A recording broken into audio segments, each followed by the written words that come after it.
నమస్కారం. ఈరోజు మనతో పాటు ఉన్నారు ప్రముఖ ఆధ్యాత్మికవేత్త శ్రీ డాక్టర్ అనంతలక్ష్మి అమ్మగారు. నమస్తే మా. శుభం భూయాత్. ఇప్పుడు నిత్య సుమంగళిగా మహిళలు ఉండాలంటే లలిత సహస్రనామ స్తోత్రాల్లో ఎలాంటి శ్లోకాలు పఠిస్తే మంచిది? ఎప్పుడు, ఎందుకు, ఏమిటి, ఎలా అన్నీ నాకు వివరించండి. లలిత సహస్రనామాలు మేము ఎప్పుడు పఠిస్తామండి, మాకెప్పుడు ఏం మంచి జరగలేదు అనే వాళ్ళకి మనం సమాధానం. ఎన్నో సహస్రనామాలు ఉన్నాయి. విష్ణు సహస్రనామం ఉంది, లక్ష్మీ సహస్రనామం ఉంది, ఇలా రామ కృష్ణ అందరికీ ఉన్నాయి. ఇవన్నింటినీ కూడా పురాణాల్లో జాగ్రత్తగా భద్రపరిచిన వారు వ్యాస మహర్షి. ఒక్క లలిత మాత్రమే లలితా రహస్యనామ సహస్రం. లలిత దీర్ఘం ఉంది, లలిత సహస్రం కాదు, లలితా రహస్యనామ సహస్రం. అంటే చాలా జాగ్రత్తగా పకడ్బందీగా తప్పులు లేకుండా చదవాలి అని అర్థం. రహస్యం అంటే దాచిపెట్టారు, బీరువాలో పెట్టారు, లాకర్లో పెట్టారని కాదు అర్థం. మీరు చదివినా మీకు ఓ పట్టా అని అర్థం కాదు.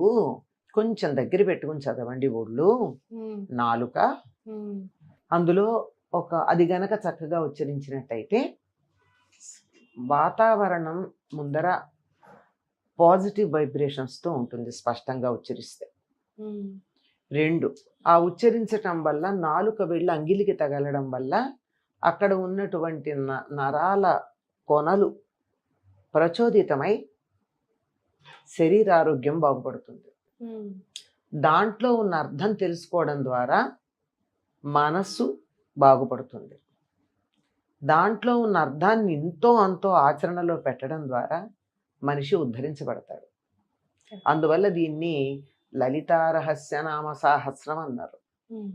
ఇది చాలా పకడ్బందీగా నిర్వచనాల రూపంలో అన్ని రకాల శాస్త్రాలు అందులో అంతర్భాగంగా ఉన్నాయి.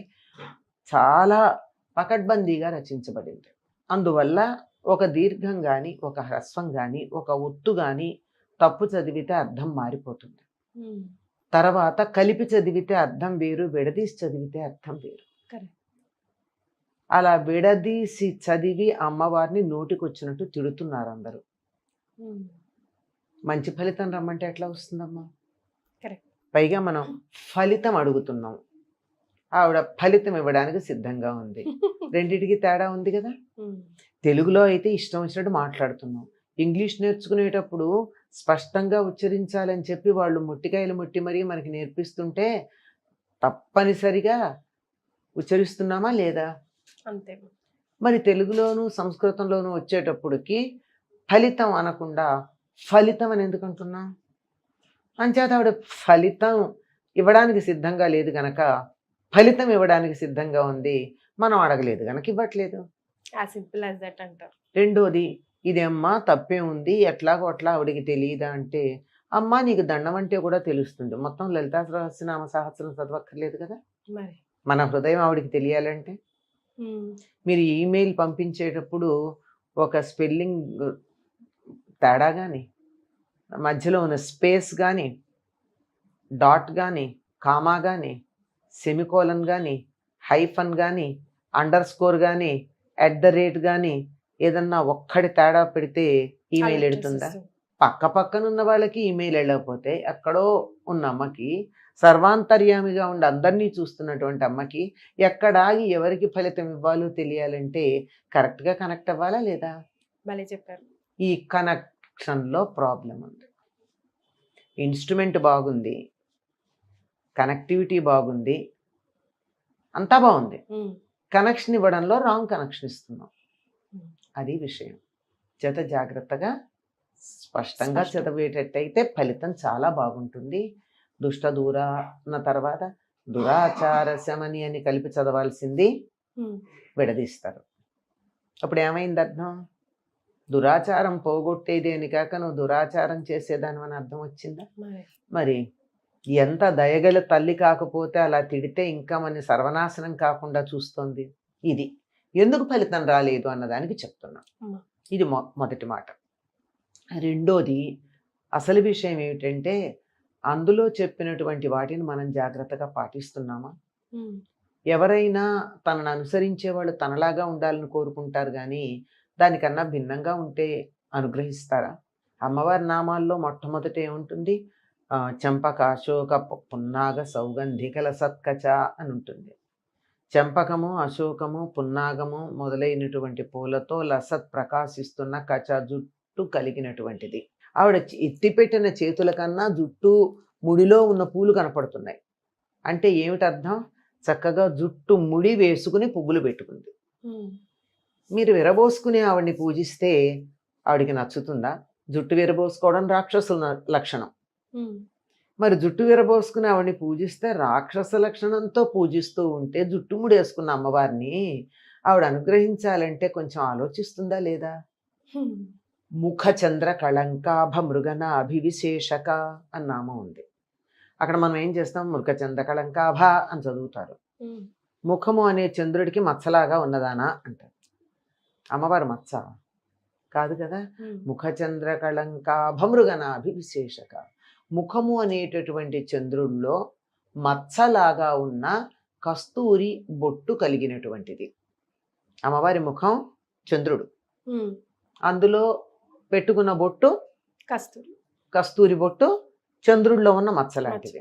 మరి మనం ముఖాన బొట్టు లేకుండా అమ్మవారిని పూజిస్తే ఆవిడ అనుగ్రహించాలని ఎలా కోరుకుంటాం మనం? ఒక వృత్తి చేసేవాళ్ళు ఒక యూనిఫామ్ వేసుకుంటారా లేదా?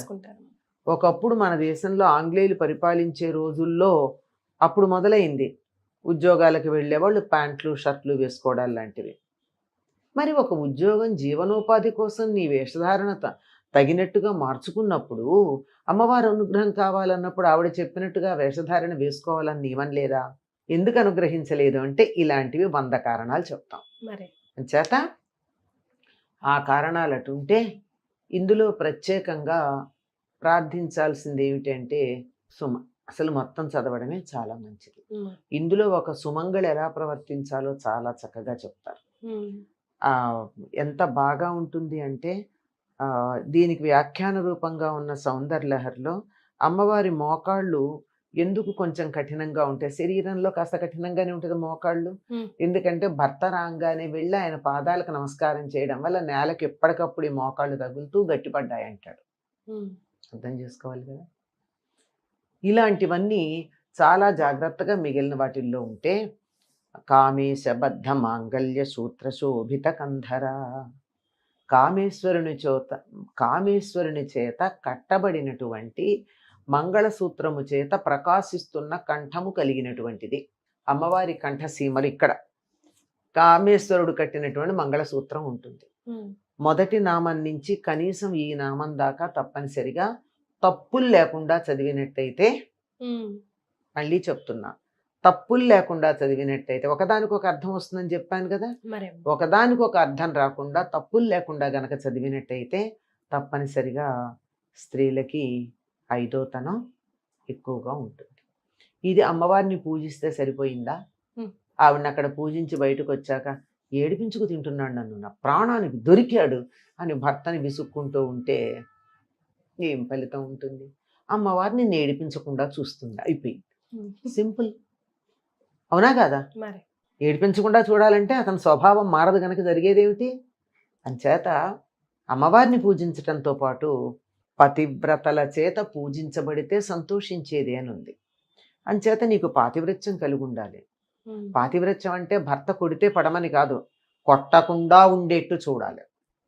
చాలా మార్గాలు ఉన్నాయి కొట్టకుండా ఉండేట్టు. ఒకటి, కొట్టే ఛాన్స్ ఇవ్వకుండా నీ బిహేవియర్ మార్చుకోవడం ఒకటి, మొదటిది. కొట్టే స్వభావం మారేట్టుగా ప్రవర్తించడం ఇంకోటి. 2 రకాలుగాను ఉండొచ్చు. కనుక అమ్మవారు చెప్పినట్టుగా ప్రవర్తించడం చాలా ప్రధానం. కనీసం ఈ నామాల దాకా చదివినట్టయితే చాలా ప్రయోజనం ఉంటుంది. ఇంత కుంకుమ అమ్మవారి ముఖాన పోసేయడం అన్నది మాత్రమే ప్రధానంగా పెట్టుకోకుండా ఆవిడ కళ్ళల్లో పడి పాపం కళ్ళు మండవా, జాగ్రత్తగా వేయాలి. ఆవిడ్ని మనం ఒక మనలాంటి దానిగా భావన చేసి కదా చేస్తున్నాం. అంత జాగ్రత్తగా చేసినట్టయితే ముందర త్రికరణ శుద్ధిగా చేయాలి. అంతర్ముఖ సమారాధ్య బహిర్ముఖ సుదుర్లభ. అంతర్ముఖంగా ఆరాధన చేసినప్పుడు చాలా బాగా ఫలితం వస్తుంది. బహిర్ముఖంగా చేస్తే కొంచెం కష్టమే అమ్మవారిని పొందడం. మొదలెట్టాలి, బహిర్ముఖంగానే మొదలు పెట్టాలి, కానీ అంతర్ముఖంగా బాగా ఆరాధించాలి అని చెప్తారమ్మా. ఒక్క నామం అంటూ చెప్పలేం కానీ అసలు ఇద్దరినీ కలిపి ఒకటిగానే చూస్తాంగా.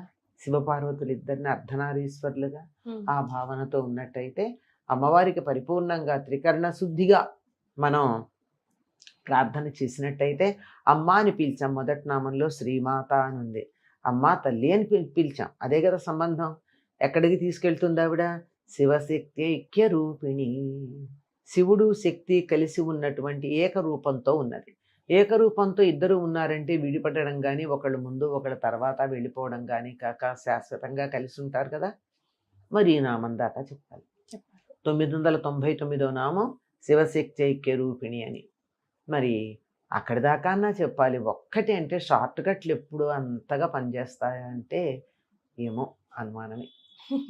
కనుక కనీసం ఇదన్నా చేస్తూ ఏమీ లేకపోయినా కుదరకపోయినా ఈ 3 వేళ్లతో కుంకుమ తీసుకుని, ఈ 3 వేళ్ళు, ఈ వేలు కాదు, ఈ మధ్య 2 వేళ్ళు, ఈ వేలు కుంకుమ తీసుకుని శ్రీమాత్రే నమః, శ్రీమాత్రే నమః, శ్రీమాత్రే నమః అని 3 సార్లు 3 చిటికలు కుంకుమ అమ్మవారికి వేసి త్రికరణ శుద్ధిగా మనస్ఫూర్తిగా నమస్కారం చేసుకోండి. ఓపికందా లలితా రహస్యనామ సాహస్రం తప్పులు లేకుండా చదవండి. ఇంకా కొంచెం ఓపికందా ఖడ్గమాల చదవండి. ఖడ్గమాలలో బీజాక్షరాలు పక్కకు పెట్టి చదవాలి. ఉపదేశం లేనివాడు బీజాక్షరాలు చదవకూడదు. ఆ తరువాత ఆ పైన ఇంకా ఓపికంటే త్రిశతి చదవండి. ఇంకా ఓపికంటే సౌందర్య లహరి చదవండి. ఇంకా ఓపాన శక్తి మీకు ఏదుంటే అది. ఏమీ లేదండి, నాకు చాలా ఎక్కువ పనుంది, ఇంట్లో వాళ్ళకి సేవ చేసుకోవాలి, పిల్లల్ని చూసుకోవాలి, అత్తగారిని చూసుకోవాలి, మామగారిని చూసుకోవాలి, మా ఆయనకు ఉద్యోగంలో 24 గంటలు 20 గంటలు ఉద్యోగంలోనే ఉంటాడు, నేను ఇవన్నీ చూసుకోవాలి, మధ్యలో కూర్చుని పూజ చేయడం అనేది నాకు ఎక్కువగా కుదరదు, ఇంటి వ్యవహారాలు సర్దుకోవాలి. శ్రీమాత్రే నమః నమస్కారం చేయండి. చేసేటప్పుడు ఇంకోటి ఏం చేయాలో తెలుసా? పిల్లలకి చేసేటప్పుడు వాళ్ళంతా అమ్మవారి స్వరూపాలను చేయాలి. అత్తగారికి చేసేటప్పుడు ఆవిడ కూడా అమ్మవారి స్వరూపం చేయాలి. భర్తకి చేసేటప్పుడు సాక్షాత్తు కామేశ్వరుడు అన్నది అంటే అమ్మవారి యొక్క భర్త భగవంతుడు అని చేయాలి. తనని తాను శ్రీమాతగా భావించుకుని చేయాలి. ఇలా చేస్తే కూర్చుని గంటల తరబడి పారాయణలు చేసిన దానికన్నా ఎక్కువ ఫలితం ఉంటుంది. అమ్మ ఒక్కొక్కసారి అనుకోకుండా అనుకున్న మధ్యలో ఆపేసి వెళ్ళవలసి వస్తుంది. ఒక ఫోన్ కాల్ వచ్చిందనో, అత్తగారు పిలిచారనో, మామగారు పిలిచారనో, హస్బెండే పిలిచాడనో, అప్పుడు మళ్ళీ మొదటి నుంచి స్టార్ట్ చేయాలా, లేకపోతే ఎక్కడ ఆపేసో అక్కడ? మనం సాత్వికంగా చేస్తున్నామమ్మా ఇళ్లల్లో పూజలు. మనమేమి తామసికము రాజసికము కాదు కదా. అది కూడాను తర్వాత ఏమంటారు మామాచారం కాదు కదా. ఒక దీక్ష ఏం తీసుకోలేదు కదా, మామూలుగా అనుకుంటున్నాం కదా. మధ్యలో ఆపినా అక్కడికి నమస్కారం చేసమ్మా నువ్వే ఆ రూపంలో పిలుస్తున్నావని పెడుతున్నాను అని చెప్పి వెళ్ళి అటెండ్ అయ్యి వచ్చేయండి. లేదు నేను ఏదో నాకు ఒక కోరిక ఉంది, నేను రోజుకి 5 సార్లు 3 సార్లు చదువుతాను అని దీక్ష పెట్టారనుకోండి, ఓ కోరుకుని దీక్షగా చేస్తే మాత్రం కదలకూడదు, అయిపోయే వరకు. అలాంటిది ఏం లేకుండా చేసినట్టయితే ఏం పర్వాలేదు. రైట్. సో మీలో ఎవరైనా ఏదైనా మిస్టేక్స్ అమ్మ చెప్పినవి చేస్తుంటే కరెక్ట్ చేసుకొని చదివి చూడండి, ఫలితం తప్పకుండా వస్తుంది. ఫలితం వస్తుందని చెప్పారు కదా, వస్తుంది. అది నమస్కారం. శుభం భూయాత్.